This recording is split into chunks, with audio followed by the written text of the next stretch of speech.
Então o Brasil em terra, eu continuo dizendo, é pobre. Ninguém desmente aquele famoso Walter Link, Mr. Walter Link, que disse que o Brasil não tinha petróleo, porque na época dele, ele saiu do Brasil em 61. Chegou em 54, passou a ser em 61. Saiu daqui dizendo que o Brasil era bem, porque não tinha também exploração no mar. Então ele está certo, ele não lidou com exploração no mar. E realmente em terra ninguém desmente ele até hoje. O Brasil é pobre, petróleo, só tem tudo isso aqui, só tem 2 pontos. Depois de 56 anos, essa senhora que hoje em dia está com um grande grau de demência, eu acho que ela já estava em 1983 quando ela disse isso, que ela está mandando que os países subdesenvolvidos, que era o Brasil na época, e devia nessa época, em 86, nós devíamos 90 bilhões de dólares e não tínhamos como pagar. Nós, a Argentina, devendia outro tanto e o México também. Se os países subdesenvolvidos não conseguem pagar suas dívidas externas, que vendam seus territórios e suas fábricas. Que foi o que Fernando Henrique tentou fazer. Entregou tudo de mão beijada, quebrando o monopólio. Entendeu? Hoje em dia, se você vê hoje em dia o domínio das transnacionais, das multinacionais, no comércio brasileiro, em tudo que é do Brasil, é impressionante. Nós não podemos nem brigar, porque está tudo na mão do estrangeiro, praticamente. Então, isso aqui se aplica muito bem ao petróleo também, ficar de olho no petróleo. Né? Essa história de entrega de petróleo, para mim, vem de muito longe. Quando eu escrevi esse artigo acho que não sei se foi já fevereiro desse ano, eu fiz um retrospecto de todos os eventos do passado que chegaram a promover, vamos dizer assim, o que ocorreu no Brasil.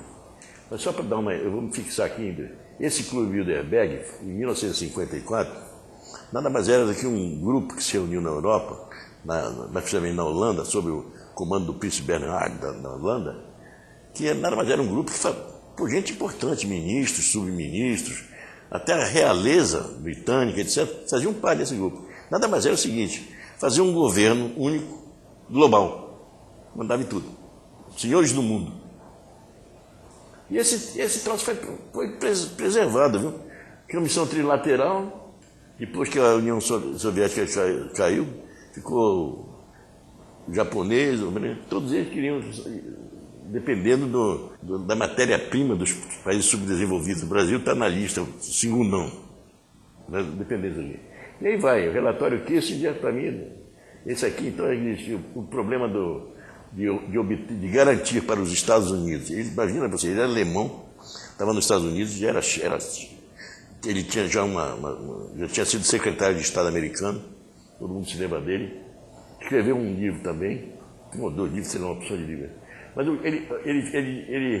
esse famoso relatório de memorando da segurança, memorando do estudo da segurança de 1974, que permaneceu 15 anos sob 7 chaves, ninguém sabe conseguir, só foi depois de 15 anos, porque existe, felizmente, nos Estados Unidos uma lei que obriga a remeterem para o Arquivo Nacional, e veio a descoberta.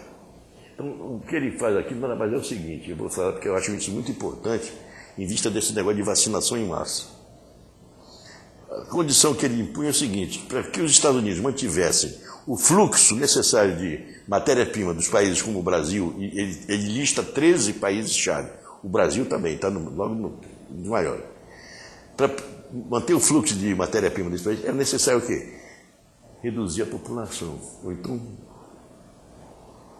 aí ele dá uma série de sugestões, cada qual mais perversa do que a outra, como manter a perfuração, parar com a explosão populacional, que é para os Estados Unidos continuar a obter a matéria-prima desses países, que já estão esgotados. Outra coisa importante aqui é o Diálogo Interamericano, 1982, que eu vou fazer uma referência, porque um dos fundadores do Diálogo Interamericano foi o senhor Fernando Henrique Cardoso, o famoso autor da quebra do monopólio estatal, em 1995, quando ele assumiu. Ele resolveu quebrar o monopólio estatal e abriu as portas. Naquela época, havia uma justificativa. O Brasil só tinha aquela parte de terra que eu mostrei para vocês, com 2 pontinhos aí, petróleo. Depois, com a descoberta do pré-sal, perdeu o valor. Antigamente havia, né, uma companhia só pode pedir parceiros por 3 razões básicas, né?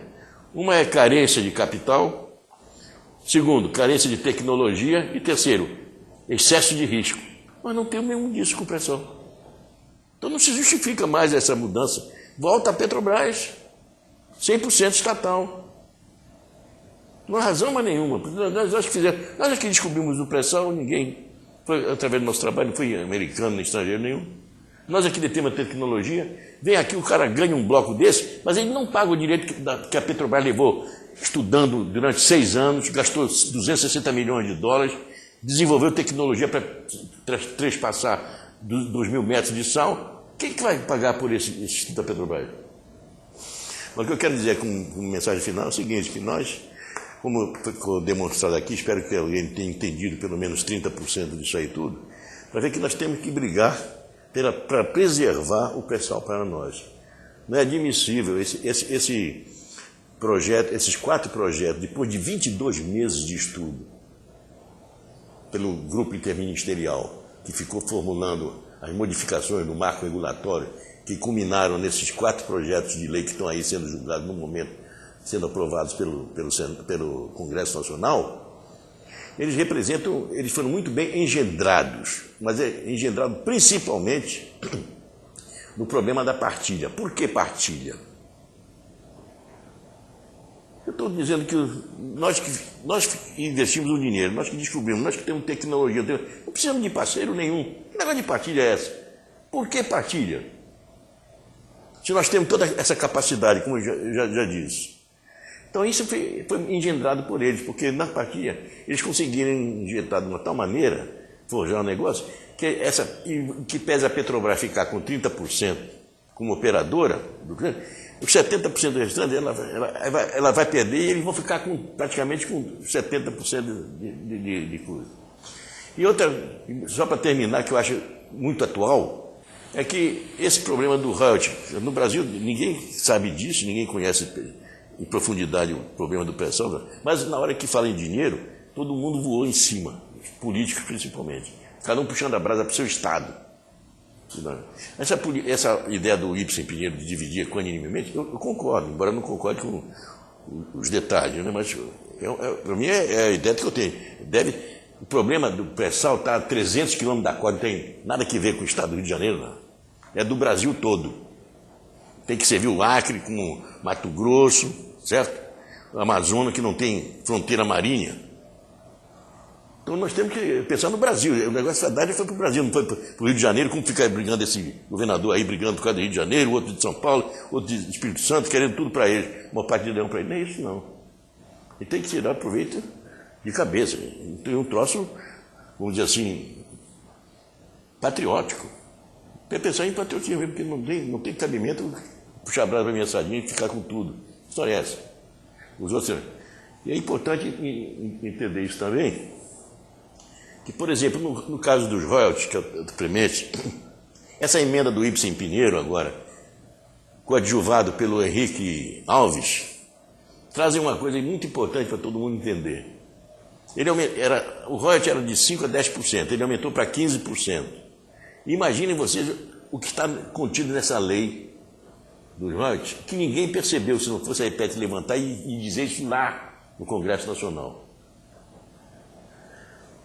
Diz o seguinte, que esses 15%, o consórcio, pode ser estrangeiro, provavelmente estrangeiro, pagará ao Estado 15% em reais. E a União